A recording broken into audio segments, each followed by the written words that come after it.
नमस्कार. खमंग अशी आज आपण शेंगदाण्याची चटणी बनवूया. त्यासाठी मी हे शेंगदाणे घेतले आणि छान कुरकुरीत होईपर्यंत भाजले. 10 ते 15 मिनटं मंद गॅसवरती भाजून घ्यायचे. शक्यतो जाडबुडाची कढई वापरायची. आता भाजून घेतले, थोडंसं थंड होऊ दिलं आणि ग्लासाच्या साह्याने मी हे सगळे असं त्याच्यावरती ग्लास चोळून सगळे सालं काढून घेते. छान मस्त सालं निघाले. आता हे मी पाकडून घेणार. छान पाकडून घ्यायचे सुपामध्ये. मस्त कुरकुरीत शेंगदाणे झाले. 3 वाटी शेंगदाणे घेतले मी भाजलेले आणि हे पुन्हा भाजून घ्यायचे आपल्याला 7-8 मिनिट मंद गॅसवरती.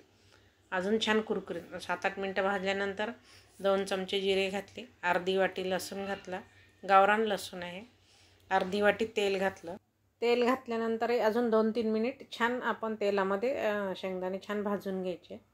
आता हे छान भाजले आणि मी गॅस बंद केला. गॅस बंद केल्यानंतर 1-2 मिनिटांनी मी हे लाल तिखट घातलं 4 चमचे आणि हे असंच ठेवायचं. हे गरम शेंगदाण्यावर हे तिखट असंच ठेवायचं, त्याला हलवायचं नाही. आणि मीठ घातलं 2 चमचे.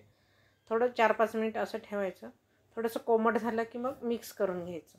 जर तुम्ही तसंच गरम केलं तर तो सगळं लाल तिखट कढईला लागून त्याचा ठसका होऊ शकतो.